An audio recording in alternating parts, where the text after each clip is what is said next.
What is up, everybody? Welcome to Comic Book Club. I'm Alex. I'm Justin. Oh my God, you guys forgot how it works. Pete, you trying to jump on me? I jumped the gun.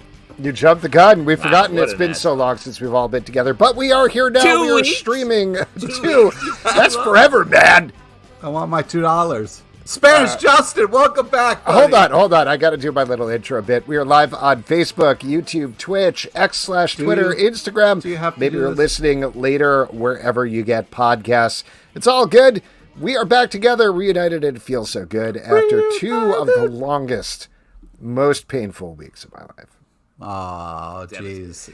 Yeah, but do you know what actually makes them better, you guys? The thing that makes them better is that we have people supporting this show through patreon.com/comicbookclub. Yeah. We love that. We wouldn't be able to do the show without them. There are all sorts of levels that people could pledge. Yes, Justin.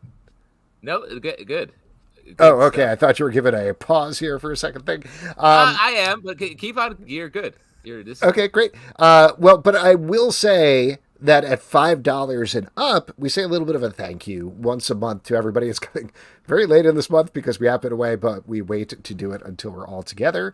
So why don't we jump into it and kick it off with Otis Larson? Aaron C. Hollis. Oh, you don't have it. Adam Bass. It just closed on. Go Adam DeRose. Adam Marks. Adriel Moreland. Elena Fontenot. Amanda Harris. Andrew Primo. Andrew Tillman. Beercat, PhD. Carrie Matthews. Christina Jaramillo. Christina Runsfield. Chris Terlizzi. Clemens Luer. Dan Snow. Daniel Fuentes. Daniel Pete the Poodle Cabral. Yes. Danny Hack. David Donaldson. Debbie Gloom. Dennis Scott. Derek Mainhart. Doug Sonaway. Dylan L.J. Eduardo Martinez. Emmett Quish. Enrique Chooms. Gerard de Villiers. Ian Rainey. Ian Thomas. Isaac Carter. Jake Fry. James Connolly. Jaron Townsend. Jason Donahue. Jeffrey Whaley. John Henderson. Jonathan Jong. Jonathan McCool. Joshua W. Broxson. Joshua Wright. Julian Labato.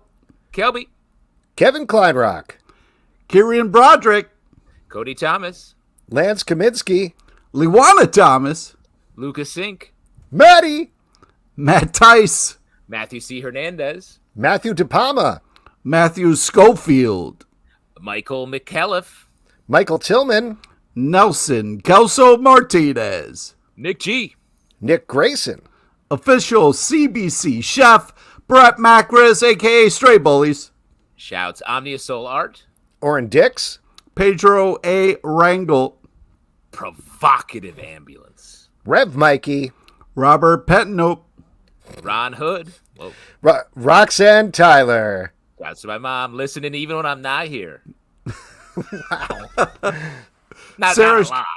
Sarah Schottenmuller. Sarah Schaefer. Scott Carpenter. Scott England. Stanley. Taylor Bryan. The Big Flood. The 12 Bench. The Victor Perez. Will Buchanan. William Leach. Zachary Bachman.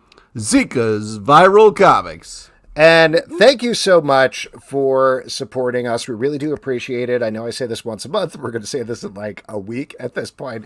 But I will mention you could pledge at $2 and up. And that not only gives you access to our very active Patreon Slack, which is a lot of fun chatting with everybody all day long, but also our back catalog of podcasts going all the way back to 2011, which includes hundreds of podcasts that are just no longer online otherwise. So lots of stuff there. Thank you, everybody. Again, this is 100% the truth. We really would not be able to financially support the show without the amazing Patreon supporters of any level. So we really, really, really, really do appreciate it. So there you go. We are going to jump into it now officially with our guest this evening. Let's officially start the show. Let's the first 20 minutes, I want to say. That was at least 20 to 30 minutes, I think. Anyway, we're going to jump into it and talk to the EIC of Massive and also the creator of Quested and a couple of other things. Ladies Yeah. and gentlemen, Michael Calero. Michael, welcome. Hey, how's it going? Hello. I said EIC. I meant CEO and I was like, I got co-publisher. I don't know if that's a demotion. I think Yeah. it's like Oh, a no, lateral. no. It's a side Lateral? motion. I don't know what that word is. Michael, welcome to the show. I want to talk about all the titles that you work on for Massive in a second, but first, talk about the publisher. So you're CEO, you're co-publisher. This is relatively new publisher, but you're making a bunch of big waves with a bunch of very intriguing titles that are coming out that I'm sure you'll name drop in certain ways. But talk to me, what's the idea behind Massive? What makes Massive different as a publisher? Okay. Yeah, I mean, you're not wrong. Relatively new. We're a pretty young publisher. A big part of why we decided to become publishers is all of the original founders, we were creators or working in the comic business in some way, and decided to do this venture. And a big part of that was there's two aspects of it. The really the core aspect of it was, we wanted to see what it was like to do the ideas that we wanted other publishers to be doing and we weren't seeing.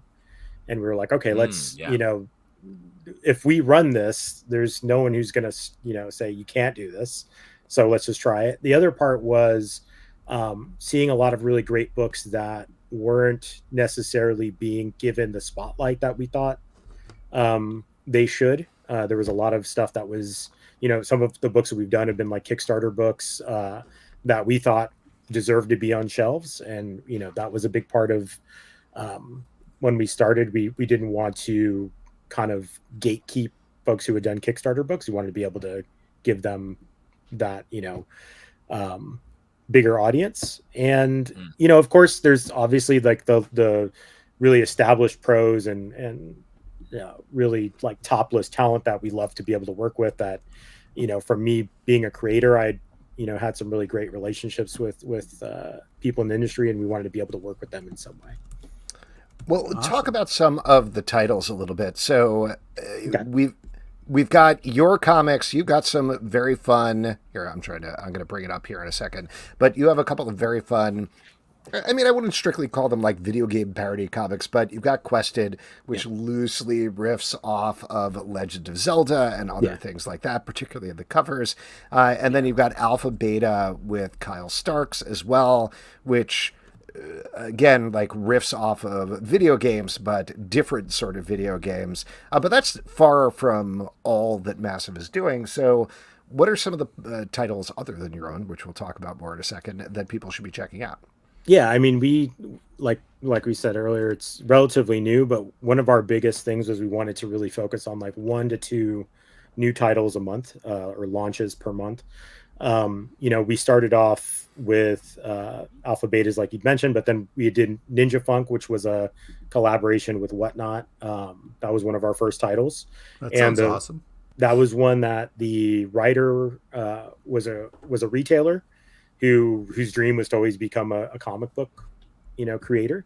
And, through Massive, we were able to do that. And that's kind of a great example of one where, I don't know if every publisher would have given him a shot right out the gate and put so much like energy and marketing effort into that book. And that ended up being a book that was like one of the top selling titles of that year. I mean, it sold over 150,000. If I could jump in, that's great. That's an amazing hit for someone who hadn't really done it before. Yeah. So then what goes into like that person? What does that person say to you? How do they pitch you that you take a chance on their book? Because the title alone makes me want to buy it. Yeah, I mean, he was one of the kind of more prevalent retailers on Whatnot. Through that, he had really kind of become, I think, part of that family. And so when we started working with Whatnot, they were like, hey, we have this book, and the creators, really passionate about it. Had a great artist, Alex Riegel, and I was a fan of Alex's work already, and it really just became like, okay, well, if this was any other top name creator, what would you do? What kind of effort would you put into promoting that book? And that's what we did. We promoted it at Comic Cons, gave it really great ad pages in the previews catalog. It's a lot of it goes into just making retailers aware. And on his side, he had done a really great job, retailer to retailer, finding people that wanted to do exclusives, and that was a big part of the success of that book. Helps if you're a retailer, I guess. Yeah, I mean, that's the thing. Retailers want to support one of their own, right? Let's break down the ninja funk here, because sometimes funk can sneak up on you. Is that the idea, or what is it? A ninja who also is in a funk band? Like, this is too good of a title to just let go by here. Yeah, it was a big part of it was like kind of a like electronic dance music kind of subculture influence. A lot of like it was like that meets sci-fi. So it was like Star Wars, if Star Wars was made by people that were into like dance music culture and street culture, things like that. So it was really kind of a weird mishmash to begin with, and the art was great. It was a really fun story. So we did that. We did a book with Wesley Snipes called The Exiled.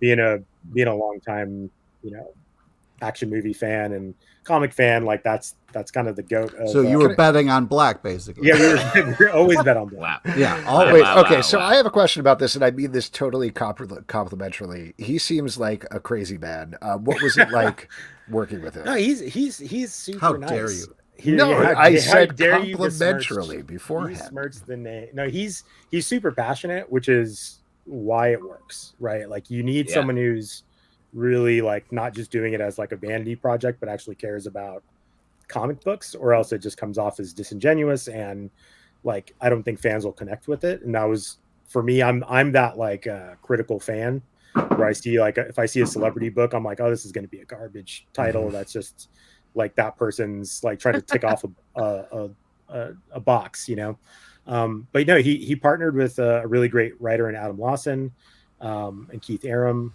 and they made a legitimately good sci-fi book.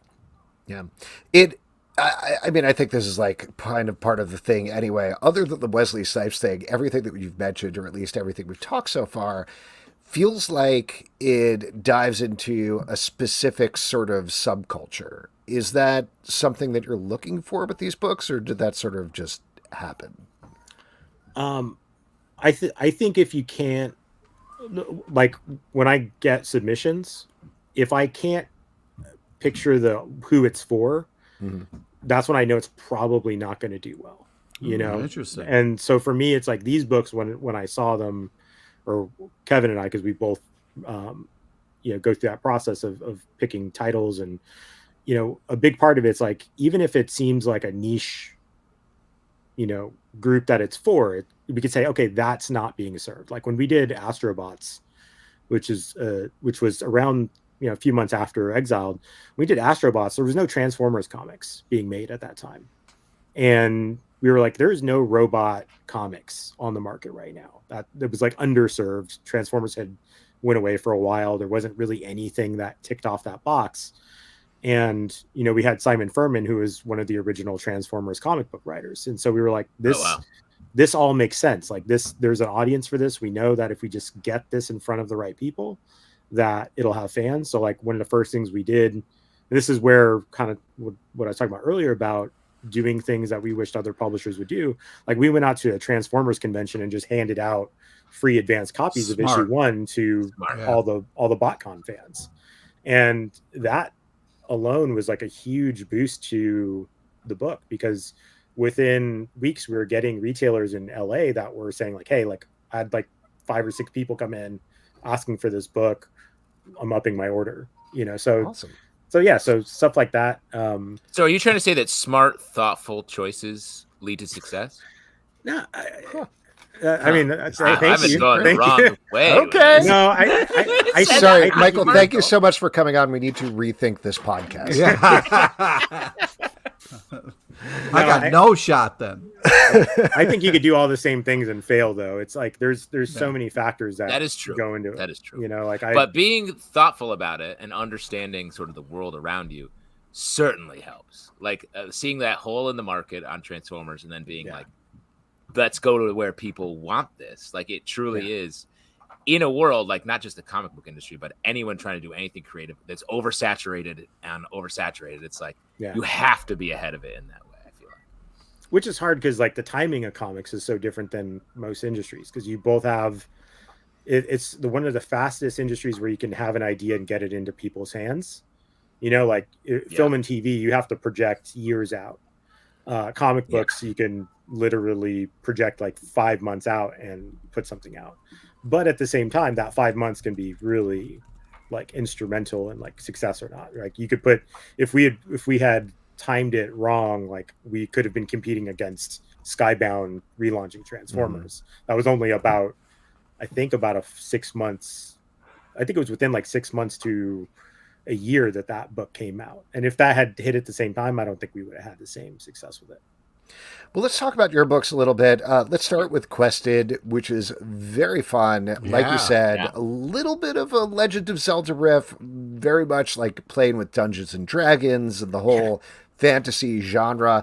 Where did the idea for this start, and what's the pitch for it, I guess? The pitch and where it started are very, very different. The pitch of it is and we've probably written this in a dozen different places, so it's a little, for me it feels a little bit old now, but it's like the kind of the spirit of Legends of Zelda, that adventure story, like JRPG adventure story, but with like the like character sensibilities of Hellboy, right? Because I'm a big Mignola fan. I love characters that don't do the thing you're expecting, or the reluctant hero. So Jinx is very much like that character. Where it originated from was so different, though. I mean, that it basically was kind of in this, kind of like with McFarlane and Spawn. It was a character that I created in like elementary school, and it started from like when you play a JRPG game, they always ask you what's your character's name, and that's what pops up. It was always Jinx. That was the character I would come up with. Let me pull the room. What was your character in any video game? You had to enter your character name, especially a JRPG. You guys have one? Not a good one. You don't have a. I don't want to share mine. What? Why? Wait, what was yours? What was yours? Argon. The noble gas. What? The noble gas. Chemistry. Nice. Every single time I would play that, I was Argon. Zalbanax. Yes. I know you just made that up, Alex. That's fine. Please, You're lying. No, I didn't. I really didn't. Please send me these in an email. I want to find a way to put these characters in question. 100%. 3 adventurers that don't fare well. That's, again, not smart, not thoughtful. You're nailing us. So it started out there, and it, I would just create stories for the character, and it started off as just like a complete Zelda 1-for-1 ripoff, and just over time, became something very different. And when we were starting, this is actually predates Massive, me working with Kit. I was a publisher over at Starburns Industries Press for a while. Kit was doing a book there called Delicious, and I knew I wanted to do a book with Kit. And at the time, we sent him like three or four different pitches, and we were like, "Hey, here are the books that we have that we think your art would fit." And he picked Quested, and I kept it. I tried being like as unbiased as possible, and I didn't say who the pitches were from. Yes. So the fact that he picked Quested was like, I already wanted him to do it, so it was really kind of felt like the right connection there. It's perfect, especially with the Hellboy tinge you mentioned, because there is that tinge in Kit's art. Like, you got it. It's perfect. Well, and the other thing, I mean, you mentioned Starburns Industries. There's definitely a bit of the Rick and Morty type thing going on in terms of the look as well. Is that something you've tried to push away from at all, or do you lean into it? Or is it just part of your DNA? Well, the weird one was Alpha Betas was kind of one where that's about as Starburns as it gets, because that was the original pilot for that cartoon was made by Starburns. That's how I got linked into the project. And so we were trying to make that book look like Starburns. With Quested, it was never like, that was never a conversation that Kit and I had of like, oh, let's try to make this feel like an adult animation or anything. It really was like, let's make this world as weird as possible, as colorful as possible. And, so that book, those two books side by side, like this, like you're showing the alpha beta stuff, that's like real Starburns. Nice. That's about as Starburns as it gets. And that one also had a lot of video game influence because of the TV show, obviously. It's visible. It's palpable. Well, let's talk about some other stuff. This is something that I don't think is massive, unless I'm wrong, but you also wrote the American Psycho comics. What was involved in that, in extending that, I hesitate to say this, but extending that franchise? Yes. So that one is sort of like, there is a massive connection in the sense that we distribute Cimmerian's like single issue comics. It's published by Cimmerian. We distribute it, but actually my involvement with it predates that partnership. So I've been friends with the Cimmerian guys from when they were doing Behemoth Comics. That's where Kevin, my co-publisher, came from. And they would always talk about the licensing books that they were working on, and they would ask, hey, do you have a pitch for this? And so this was probably the third pitch that I had done for them, and it was the one that I kind of felt like, if I don't get this, I'll actually be a little upset, because I was really like, I really thought I had a good idea for a way to make a licensing comic that added to the source material, because that's I think a hard thing with licensing books is like you have kind of two different types of licensing books. Usually you have the adaptation, which to me it's like, well, I'll just watch the movie. Like I don't need to read a comic book that shows me the things that are happening in the movie one for one.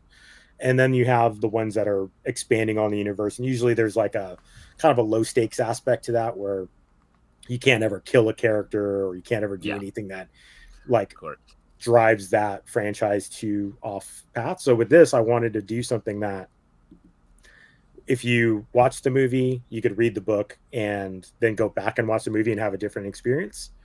That's awesome. But and that's got to be hard. That movie is like, it's sort of one movement. I don't want to say anything, but like, it's just like one. Don't spoil it. Don't spoil a movie from the 90s. And I'll say that for the first time. But I will say, like, from an adaptation point of view or a extension point of view, it's sort of one movement, and then you're left with a sort of exclamation point at the end. So that's got to be a harder like way to. How do you get in on that?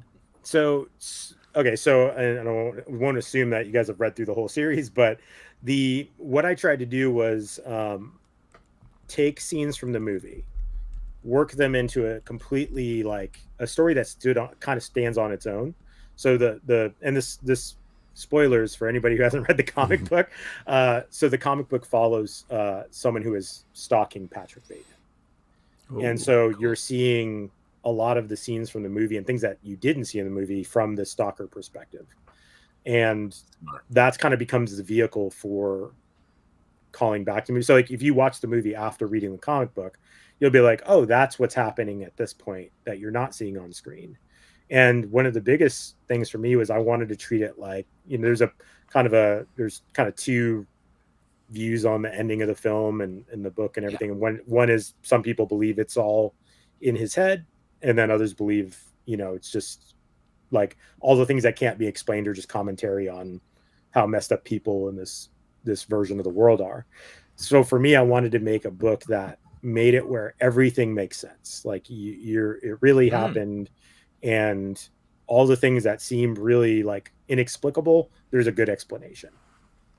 American Psycho is one of the rare movie adaptations where I think neither it nor the book are better, but they're actually complementary. I'm not saying that word well tonight at all, but the book, it's been a while since I read it, but like the book is very much this uber parody satire of 80s drug Wall Street culture from a very male perspective.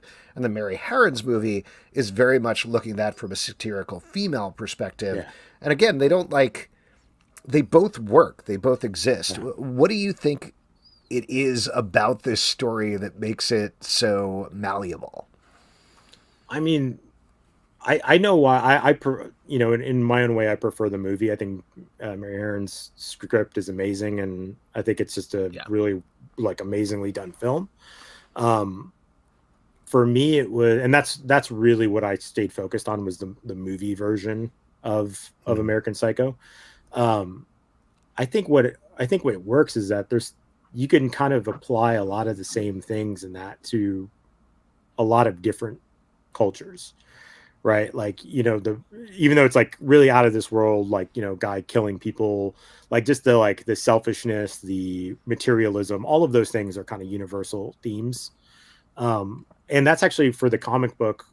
If I, not that I would say I would do it differently, but the thing that I'm hoping we'll get to in a second volume is there was a lot of that in the original pitch that I had, dealing with kind of that 2010 like Instagram, Facebook culture, that just in 5 issues you just couldn't get to.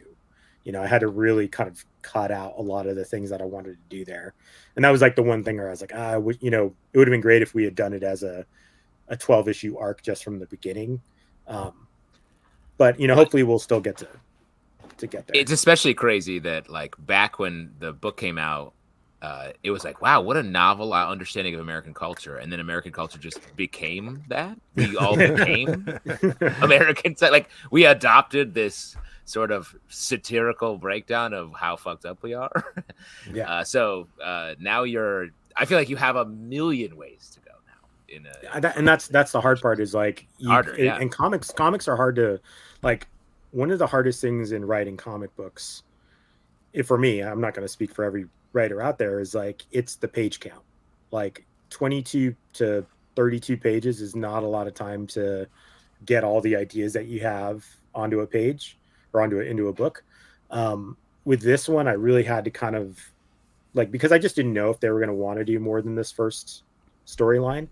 I really kind of just boiled it down to the essential things and really kept focused on kind of 2 main aspects of the story that I had thought up. And if we do a second volume, I'm really excited about getting to explore the stuff that didn't get done in this one. Other than this, just to get back to Massive before we start to wrap up here, obviously people should check out Quested. They should check out Alpha Betas. Yes, what else is coming out that people should look forward to? We have a lot coming, and actually, it's funny. One of the folks you named in your Patreon list, Kevin Kleinrock, his publishing company, or his company Mass Republic. We just partnered with them. Nice. On the Luchaverse books. Those are coming out now. And a weird coincidence, he's going to be on the show next week. That's so strange. Crazy. So he paid to play. No, I'm just kidding.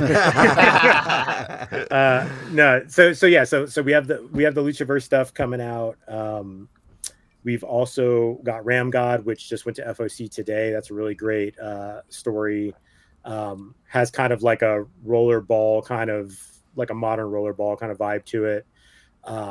We've got so much stuff that we have coming out. We have a lot of continuations of our early series that we're starting to announce now. Like, for instance, Liquid Kill is coming back for a second volume. We're going to be doing more Astrobots, which we're really excited about. We have one called out here in the comments, not to interrupt you, but Robert Owen says, I Lie Popeye seems interesting. Yeah. I don't know. I should have led with that. No, so, there's one of the things that's kind of crazy is being a new company and working on brands that are like these kind of iconic brands that I remember from being a kid. Popeye is like, this is the 95th anniversary of Popeye. And we partnered with King Features, which is the IP owner, to put out their I Lie Popeye series, which is this kind of like One Piece Dragon Ball take on Popeye, which is kind of those. That's awesome. Right. It's something you don't really think about as a thing, but once you hear it, you're like, oh yeah, I want to know what that's like. So we did it. It's so funny because like so much of like Dragon Ball and all that is like, well, these guys are gonna fight and it's gonna take a while and it's very dramatic. And it was like, that's what Popeye was. It was like, he was like, I gotta fight again. And it's just crazy to not make that connection, and to have that connection is so strong. Yeah. The spinach is the Super Saiyan of the story. Yes, exactly. I Like Popeye is coming out. We have the trade paperback for Zorro, Man of the Dead, coming out in about a month. That was the Sean Murphy book that we did a Kickstarter for last year that just really blew up and was really just kind of overwhelming, the response for it. And I don't know if this was for you. Michael T says, looking forward to Kids and Monsters. Yeah, Kids and Monsters. That's another one on the list of upcoming series that we're really excited about. So Adam Lawson, who wrote The Exiled with Wesley Snipes, that's his new series. And he comes from he does a lot of film and TV background. And this is his first solo creator-owned series with us. So we're really excited about that. It has this very Stephen King, Stranger Things vibe to it. Almost like Stephen King meets Pokemon is the best way we've kind of started talking about it internally. I definitely felt like I needed to catch all of Stephen King's books as they came out. Oh, wow. Yeah. Oh, that was terrible. What a terrible note to end this interview on, Michael. Strikes again. Michael, congratulations on everything. Thank you so much for coming on. Yeah. Looking forward to all of the awesome books. Thank you for having me. And for anyone listening, go pick up Quested. It just came out in bookstores everywhere. Yeah, it's a blast. Awesome. Thanks, Michael. Have a great night. Definitely do that. Thanks, man. All right, there we go. Okay, once again, that was Michael Calero. The book he was specifically talking about was Quested, but you could check out all of his books. And massive, except for American Psycho, or actually also American Psycho, which is from Sumerian, but out through them as well. So check all that out. Very cool. Yeah. Very cool.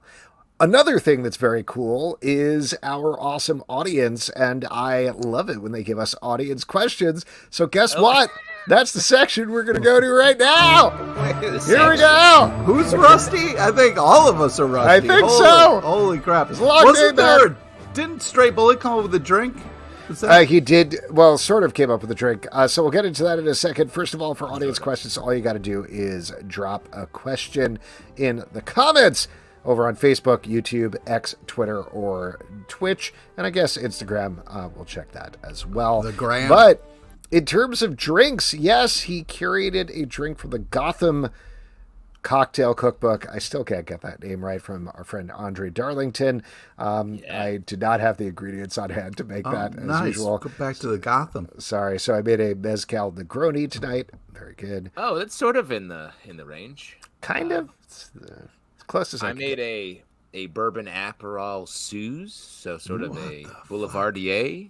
It's a strange take on a Boulevardier, perhaps, but I just got home from a long time away, and that's what was left. Pete, what are you drinking? Vodka. Oh, boy. Wow. Hey, wait, Pete, I should do this on the show. Do you like spicy vodka? Or you're not into spicy stuff, right? Yeah, I don't think mixing spice and vodka does not sound... Okay. I got sent this Hot Ones the Hot spicy Ones vodka. Yeah, I saw that. I was like, oof. Yeah, sure. That sounds like Hot Ones. They finally sold out, huh? Now, wait, I do I do have a question for you, though, before we move on to the audience questions. Justin, you were in Spain for a couple of weeks.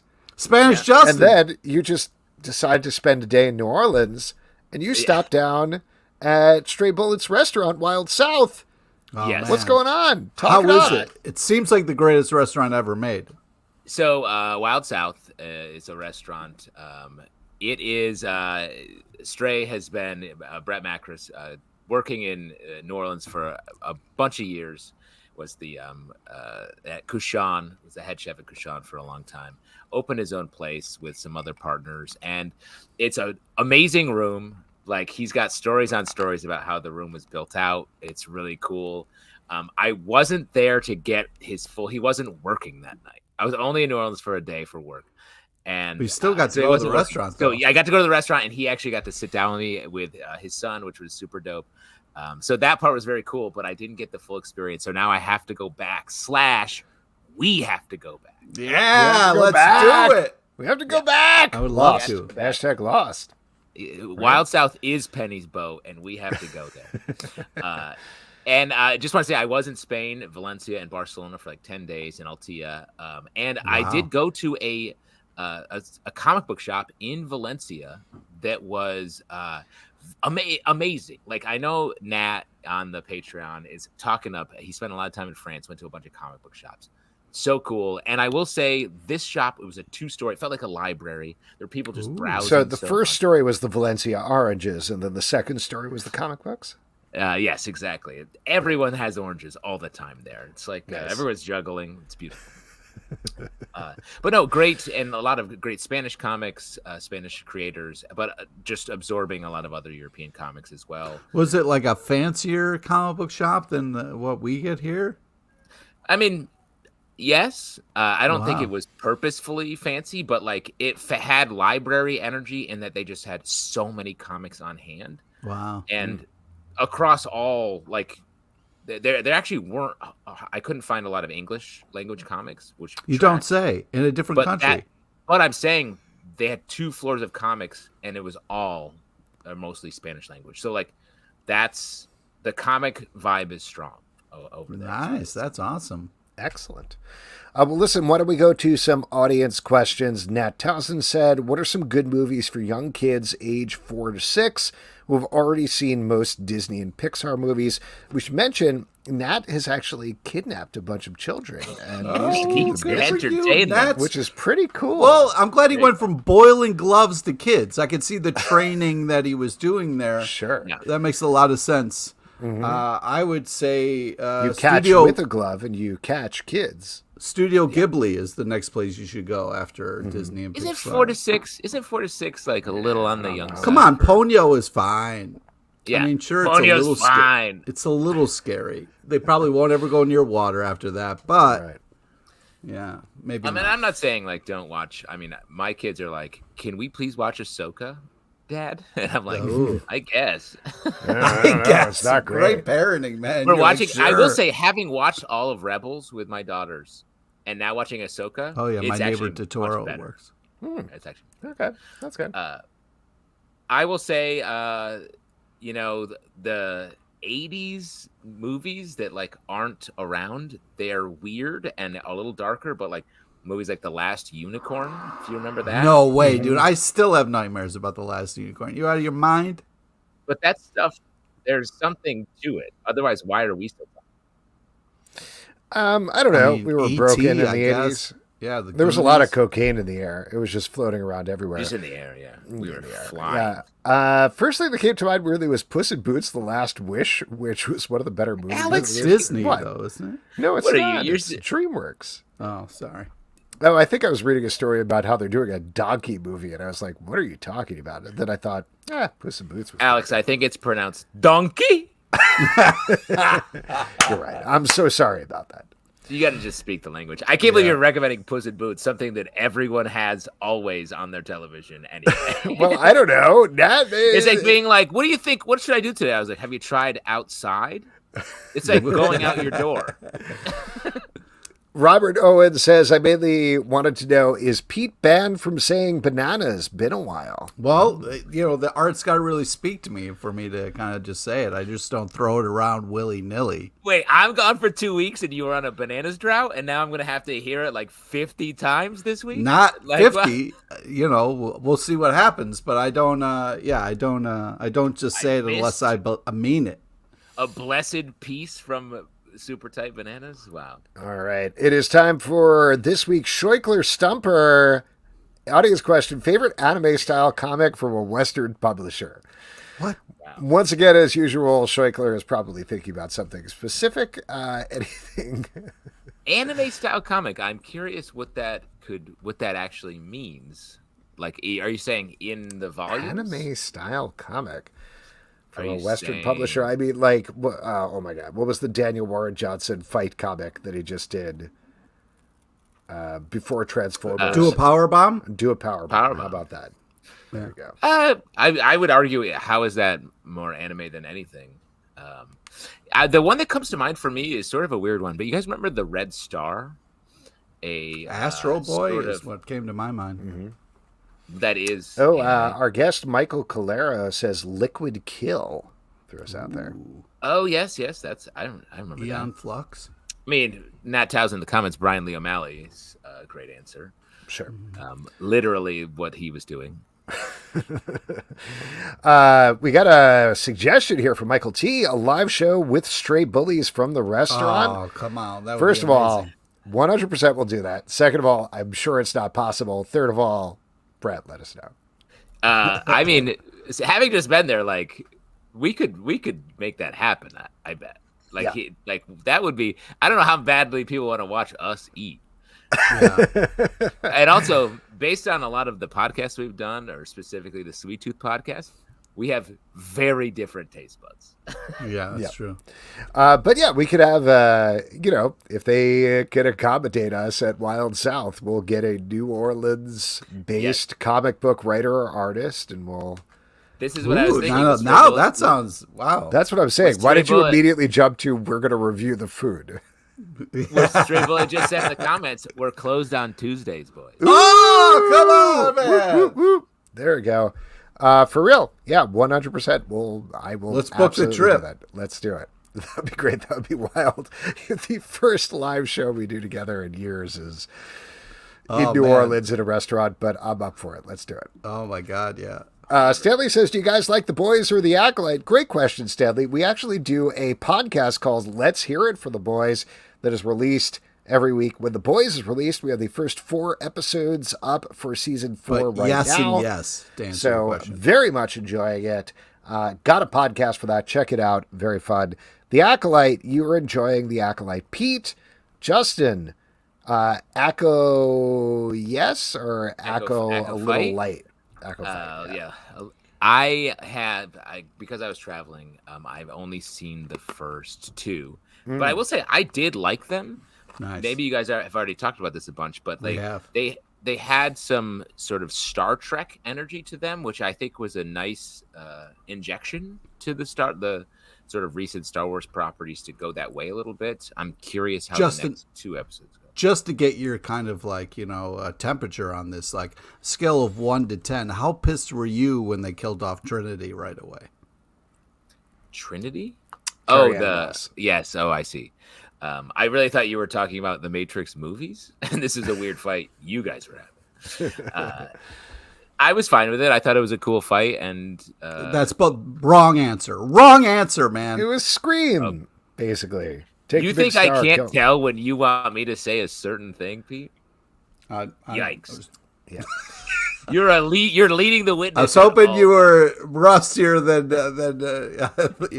I think The Acolyte's all right. Steel. I'm enjoying it fine. I'm curious to see tonight's episode because Leslie Headland, who created the show, said that tonight's episode is her favorite, as the one that I haven't seen yet. So I'm just saying, why are we killing off all the really cool characters before we get to see them do cool shit? She came back. It's about the sins of the Jedi and whatever. I don't know. Yeah. Fucking Wookiee. We didn't even get to see, we barely got to see that Wookiee. See more flashback. We're getting a comic. There's going to be a one-shot called Star Wars Kelnaka. Can you feel the hype? They should. What is he going to do? He's going to be grumpy and stuff. It'll be really cool. This is a question for you. Here, let's get this back on track. Schleichler says, so what are your favorite funk bands? Oh, my God, that's such a great question. AWB comes to mind. I mean, of course, George Clinton. I've seen the Mothership land 3 times live. I used to do a funk show in college. I could go on for days about the funk. Wow. Don't get me started. I didn't know you had the funk. Would you say that it might be a good idea to fake the funk on a nasty dunk? Oh, boo. Are we talking about the same thing? Nope. I think so. Well, there you go. That is it for your audience questions. Woo-hoo-hoo. We are going to go to our next section, which is trivia. And for that, we're going to turn it over to Pete LePage. Oh, what a great idea. All right, this is the part we give back to you, the lovely audience. It's an opportunity to win $25 free to Midtown Comics online, because if you had $25, of course, you would want to get some comics. All we need is a brave volunteer. And we got Michael T. I do want to bring up Eric MCI on Twitch says, Acolyte looks and feels like a CW show, and yet it has a budget of $180 million. Oh, shots fired. Shots fired. That's a fair criticism. Yes, it is. But there you go, Michael T. Michael T. All right. Here we go, Michael. Excuse me. Today's trivia is on comic book writers and artists, and a small nod to the legend, Richard M. Sherman, R.I.P. Please listen to all three options before making your list. How long is your death list, Pete? I just want to know. What are you talking about, man? I'm just saying there's some other people that may have died recently that I'm surprised. Yes, very important, but you still got to go in order. You can't skip people just because more famous people die. You got to respect what's happening. Fame trumped. What? Yeah, I agree. Fame Trump. Trump's famous. Trump's famous. Famous Trump. Well, I don't like what's happening right now. Trump. Trump. That's what Justin's saying. Trump. I don't like this. 4 more years. 4 more years. Stop, Alex. Honestly, no. Alex, I don't know what you're doing right now, but it's got real weird. Justin, do you see what happens when you leave? Do you see what happens when you leave? All right, here we go. Question number one. Hard right turn of comic book. Hard right. All right, here we go. Question number one. This amazing writer has a bunch of awards and is known for The Boys, Preacher, Hellblazer, just to name a few. Who is it? Is it A, Garth Ennis, B, maybe Justin's mom, C, Ginny Tyler? By the way, I just want to mention, I read articles all the time about The Boys, and everybody's like, Garth Ennis is The Boys. It does not cost you more to write Garth Ennis and Derek Robertson's The Boys.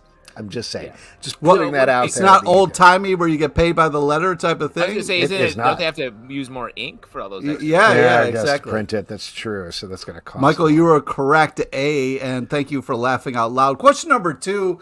This writer and artist has also won a bunch of awards, but also worked on Batman Hush, X-Men, and so much more. Who is it? Is it A, possibly Alex's mom, B, Jim Lee, C, Bill Lee? Interesting A twist there. Huh. Huge A twist. What if I told you Jim Lee was my mom? Yeah. Your mom's the king of San Diego. Wow, that'd be pretty amazing. B is correct, Michael. Nice work. Partying in your mom's hotel room. Oh, that took a turn. Last one, question number three. This self-taught artist has done a bunch of great stuff, including Hexed, Spider-Man, and Pretty Deadly. Who is it? Is it A, Emma Rios, B, what is the name of that fast guy but the annoying one, C, Wally West? Wow. What? This new pattern you're doing is very weird, dude. Yeah. Wait, in this pattern, Wally West... No, so what he does is he does the correct answer. He does a joke that sets up the name of the last You are person correct. It is A. There we go. All right, great. What was the secret movie you were referring to, Pete? Of course, I'm talking about the 1964 banger, Mary Poppins. Great. Michael T., congratulations. You have won. Banger is strange. Holler back at your boy. Dude, it's a classic. Michael T., you have won a $25 gift card to Midtown Comics. Shoot us an email, and we will get that out to you. Real quick before we go, we were watching Mary Poppins with our kids a couple years ago, and this is definitely in pandemic. There's a lot of theories online about what the deal is, and I'm going to throw this out to you because it did change the way I think about the movie. The idea, because we have the chimney sweep, right. Bert, who is like sort of flirting with Mary Poppins, but she's like not having it, and it's strange in a kids movie to have it be this sort of like, oh, you're a gentleman, we're not going to do this, even though you're trying to like sort of kiss me. And the theory I read was that Bert actually was a kid that was in Mary Poppins' charge years ago, and he just grew up, and that's why he sort of has the magic. He's maintained the Mary Poppins vibe and is like obsessed with her, but she's like, I raised you. I'm not going to date you. And that's sort of the backbone of the whole relationship throughout the movie. Wow. Interesting. Have you checked out the Bert/Mary Poppins part of Archive of Our Own? Because there's some very interesting stories in that direction. Well, I don't know what you're talking about, but I'm sure it's something perverted. Definitely is. New comic books are coming out all the time. I love them. All the time. We all love comic books over here on the show. What are you guys looking forward to that's coming out, Pete? Oh my God! Picks? There's a ton of great stuff coming out, and Yes. a ton of stuff I'm looking forward to fighting you guys on. But Superman 15 in Action Comics 1066, quite a Superman block. Blood Hunt number 4. Blood Hunt. P is into the Blood Hunt. Who saw that? And my favorite X-Men book I've read in years is X-Men Blood Hunt Magic number 1. But you don't know that because we're not allowed to review them until tomorrow. Right, Yes. but you asked me what I'm looking forward to, and that's it. So Right, you're looking forward to it because it hasn't come out you're yet. looking We'll talk forward. about this offline and how time works. I'll throw out there my number 1 pick is Zatanna, Bring Down the House, number 1 from DC Comics, the Black Label. I'm super looking forward to that. That was out today, but it's Mariko Tamaki, Javier Rodriguez on art, drawing a Las Vegas-based Zatanna book. Everything is good about that. Justin, what about you? I got to go with the 1-2 like political punch of Animal Pound, Tom King's book, which is based on Animal Farm, the George Orwell novel satire, and this book I feel like is doing an interesting dance of adapting it, but also modernizing the satire. And I'm very curious what the progression is going to be and where we're going to land with it. I feel like it's getting toward a final movement. And at the same time, the Department of Truth is back. We haven't had that in a long time. And it's that also feels like it is something that is coming to a head at a time when politics in our country is coming to a head in a crazy way. Great time to be out there reading these 2 comics. Wait. I want to say one more because I didn't say it because I thought you guys would definitely say it, and I'm a little upset that you didn't. Rare Flavors number 6. Oh yeah, last issue bringing of that to a close. Oh, unbelievable. I hope it nails the landing. See what I did there, Alex? Thanks. See what I did? You suck. All right, as that's it for this week's show. Thank you, everybody, for tuning in. Thank you for your support. Thank you to Michael Calero for coming on to talk about Quested, as well as American Psycho and all about Massive Comics. Go check them out. Next week, as we mentioned earlier in the show, Kevin Kleinrock and Diego Valenzuela are going to be here to talk about the Luchaverse. Yes. Also, Kyle Stuck is going to be here to talk about Hallowed, so that should be fun. Check out Comic Book Club News, our daily news podcast, as per the name, every day of the week, Monday through Friday in the morning, you get your comic book news. Also, let's hear it for the boys. We mentioned that earlier. Our boys podcast is back, recapping the current season. Patreon.com/Comic Book Club to support this show and all the shows we do. Don't forget to subscribe on Apple, Android, Spotify, or the app of your choice. At Comic Book Live on Twitter/X, Comic Book Club Live on Instagram and TikTok, comicbookclublive.com. For this podcast and many more, until next time, we'll see you at the Comic Book Club. Yeah, great to be back. They sit on crappy couches and they let the secrets leak. And occasionally they'll let that special guest speak. So grab your written hammer. Don't be late for it, 'cause their girlfriends can barely tolerate it. Comic Book Club.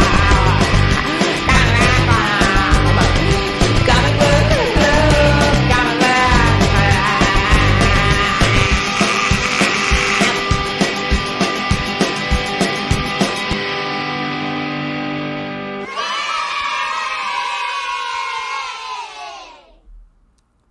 Thanks all. Have a great night. Stanley. Good night.